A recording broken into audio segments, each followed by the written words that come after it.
Vanakkam. Welcome to this course on classics and neuroscience. In this series of videos, we are looking at functional organization of neurons and dendrites. In this video, we will look at synaptic integration and how action potential is initiated within a neuron. We discussed in our previous discussions, in the previous weeks, about action potential, then the concept of synaptic potentials. The discovery of the existence of synaptic potentials essentially challenged existing ideas of how communication happens, how information flow happens within and between neurons. Also, it was demonstrated that there was graded activation in the motor neuronal model, that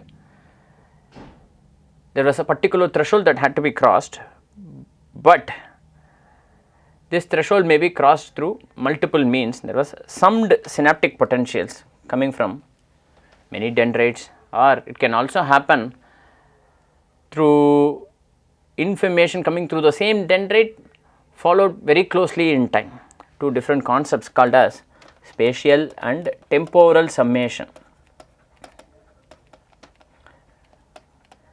In my other course, I have described what is spatial summation and what is temporal summation in good detail. I will share that video for your conceptual understanding. This summation, if and once it produces an action potential, that is an all or nothing input. But before that, it is a graded potential. The question is, exactly where in the neuron does this integration, information processing, conversion from a graded potential to an all or nothing response happens? Exactly what is the point at which this decision to produce an action potential is happening?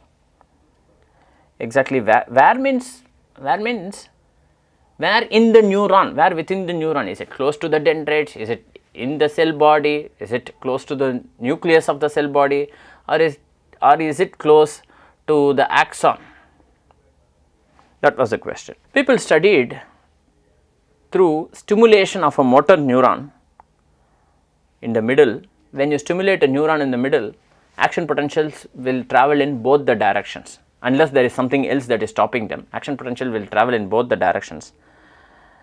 The direction away from the cell body towards the end of the axon or the axon terminal is called as orthodromic conduction, and the conduction that happens from the axon toward the cell body is called as antidromic conduction. Okay. Do check about these two types of conductions. When there was this stimulation in the middle, there was antidromic action potential that was reaching the cell body. This essentially led to a delay in the upstroke. There was a very brief hesitation, there was some hesitation in the upstroke because the axon was having the right impedance for conduction of action potential, but the cell body was not. So, there was an impedance mismatch of sorts. In electrical parlance, we would call this as a sort of impedance mismatch. Eccles and his laboratory were pioneers in studying these kind of things. They identified the EPSPs and IPSPs, that is the excitatory postsynaptic potential, the EPSP, and the inhibitory postsynaptic potential, the IPSP, that spreads through the soma dendritic membrane. Remember the experiments of Eizaguirre and Stephen Kuffler in the crayfish stretch receptor we discussed in the previous videos. Also the work of J.S. Alexandrovich. Essentially the muscle was stretched, a mechanical input.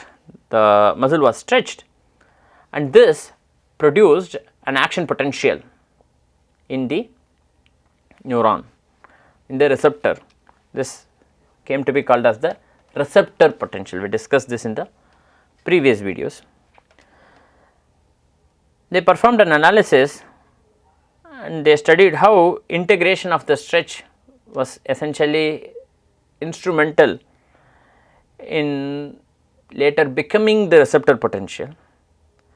But how is the action potential getting generated in the axon, and it propagates to the cell body and then to the dendrites. So, there was an initiation of action potential in the axon, propagated to the cell body and then through the dendrites.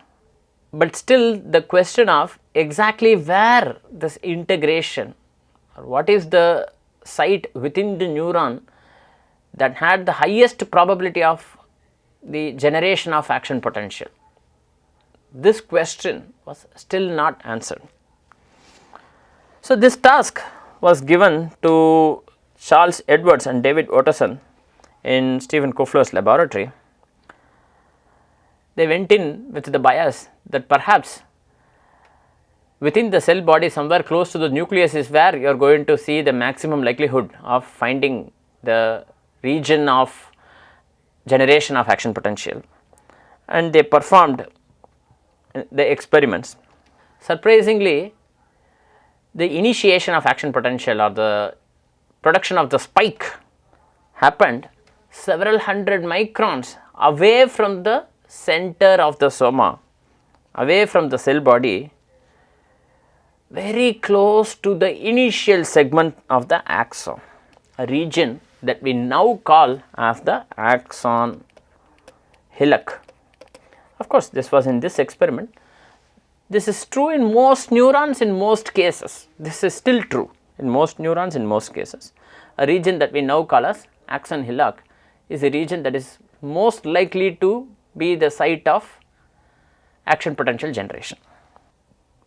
So, the demonstration of how the stretch receptor works essentially was a new concept in how information was getting integrated within neurons,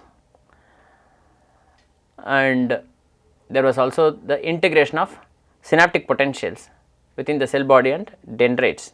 This proved to be a crucial preliminary step before the production of action potential. So, there was a small summation of graded potentials that was happening. Once it reaches a threshold is when action potential was getting generated. So, that summing or integration of synaptic potentials happened within the cell body and in the dendrites.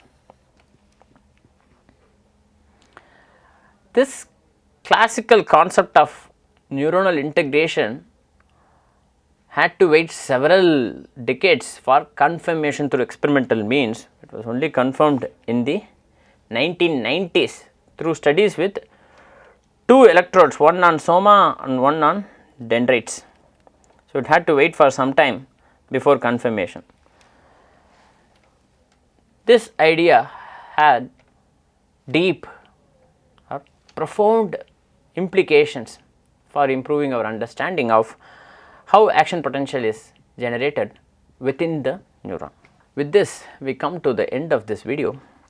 In this video, we looked at how information integration happens within a neuron and how and where action potential is being generated within a neuron. Thank you for your attention.